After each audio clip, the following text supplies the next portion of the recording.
Welcome to Arjun art and craft. இன்னைக்கு நம்ம சேனல்ல no boil, no oil, no cooking அந்த மெத்தட்ல ஒரு சூப்பரான ஹெல்த்தியான ஸ்வீட் தான் செய்ய போறோம். இந்த ஸ்வீட்ல சின்ன குழந்தையில இருந்து பெரியவங்க வரைக்கும் சாப்பிடலாம். ரொம்ப ஹெல்த்தியா என் ஸ்டைல் எப்படி செய்யற பார்க்கலாம். அதுக்காக 200 கிராம் அக்ரோட் இந்த பவுல்ல மெஷர் பண்ணி எடுத்திருக்கேன். அதாவது வால்நட் எடுத்திருக்கேன். அதை மிக்ஸி ஜார்ல ஆட் பண்ணிக்கலாம். இதுக்கு ஸ்வீட்னஸ்க்காக நான் இன்னைக்கு திராட்சை 1/2 கப் எடுத்திருக்கேன். உங்களுக்கு ஸ்வீட்னஸ் இன்னும் வேணும் அப்படின்னா 1 கப் கூட எடுத்துக்கலாம். அதையும் இதுல சேர்த்துக்கிறேன்.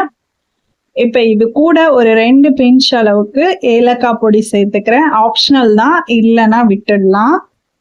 அதையும் சேர்த்துட்டு மிக்ஸி ஜார்ல பல்ஸ் மோட்ல நல்லா கொரப்பா உடைச்சிட்டு அதுக்கப்புறம் ஒரு 2 சுத்து விட்டு எடுத்தீங்க அப்படின்னா ஒரு சூப்பரான டெக்ஸ்சர்ல இந்த ஸ்வீட்டோட டோ கிடைச்சிரும். இதை ஒரு மிக்சிங் பவுல்ல மாத்திக்கலாம்.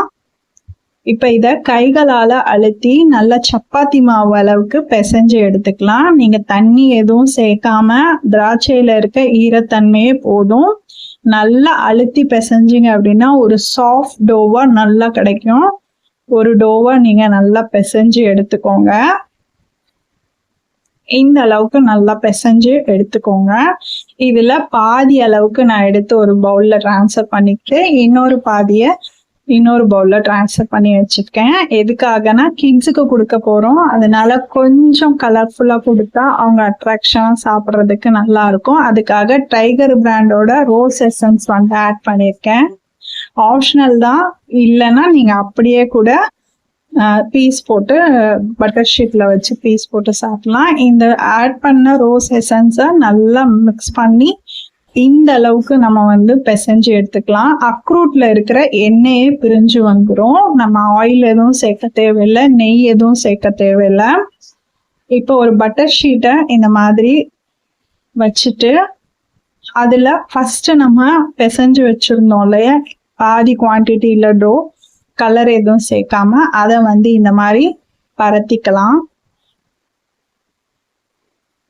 இப்போ கலர் பண்ணி ஒரு டோ பிசைஞ்சு வச்சிருந்தோம் இல்லையா, அதையும் நல்லா ரவுண்ட் ஷேப்க்கு இந்த மாதிரி பிசைஞ்சிட்டு அதுக்கு மேல வச்சு நல்லா பரத்திக்கலாம். டபுள் லேயர் ஸ்வீட்காக இந்த மாதிரி பண்ணிக்கிறோம். இப்ப இந்த மாதிரி பரத்திட்டு நல்லா ஈவனா பரத்திக்கோங்க. பட்டர் ஷீட்ல பண்ணீங்க அப்படின்னா ஒட்டாம வரும். அப்படி இல்லைன்னா நீங்க கொஞ்சம் நெய் தடவிட்டு பிளேட்ல வச்சு பண்ணிக்கோங்க.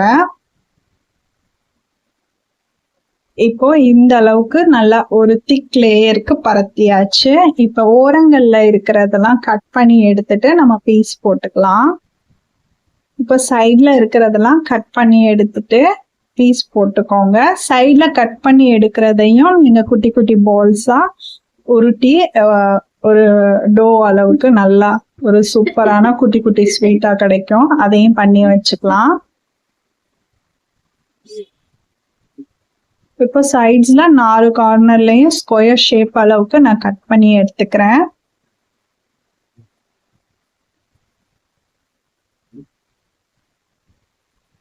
இப்போ நம்ம பீஸ் போட ஸ்டார்ட் பண்ணலாம். ஒரு பாக்ஸ் ஷேப்புக்கு நான் பீஸ் போட்டுக்கிறேன். உங்களுக்கு எந்த மாதிரி ஷேப்ல தேவைப்படுதோ அந்த மாதிரி நீங்க பீஸ் போட்டுக்கலாம். டபுள் லேயர்ல சூப்பரா அடுப்பு பக்கமே போகாம ஒரு ஸ்வீட் ரெடி பண்ணிடலாம். 5 மினிட்ஸ் இருந்தா போதும். ரெடி பண்ணி டக்குன்னு கெஸ்ட் வராங்க, அவங்களுக்கு ஸ்வீட் ரெடி பண்ணி கொடுக்கணும் அப்படின்னாலும் இந்த மாதிரி ரெடி பண்ணி கொடுத்து பாருங்க. டிஃப்ரெண்டா நம்மளே செஞ்சு கொடுத்துடலாம். இந்த ஓரத்துல இருக்கிறதெல்லாம் இந்த மாதிரி அழுத்தி விட்டுக்கோங்க. அக்ரூட் கொஞ்சம் பொறுன்னு உடைச்சிருக்கிறதுனால அந்த மாதிரி சைட்ஸ்லாம் இதுவாகுது. அதனால கைகள்ல அழுத்தி விட்டுக்கோங்க. லேயருமே சூப்பரா வந்திருக்கு. டபுள் லேயருமே இந்த மாதிரி அடுப்பு பக்கமே போகாம ஒரு ஸ்வீட் குயிக்கா, அதுவும் ரொம்ப ஹெல்தியா கிட்ஸ்ல இருந்து பெரியவங்க வரைக்கும் சூப்பரா சாப்பிடலாம். ஸ்வீட்டை 3 டேஸ் வரைக்கும் ரூம் டெம்பரேச்சர்ல வச்சு சாப்பிடலாம். ஃப்ரிட்ஜில் வைக்க போறீங்க அப்படின்னா 15 டேஸ் வரைக்கும் கெட்டு போகாம இருக்கும்.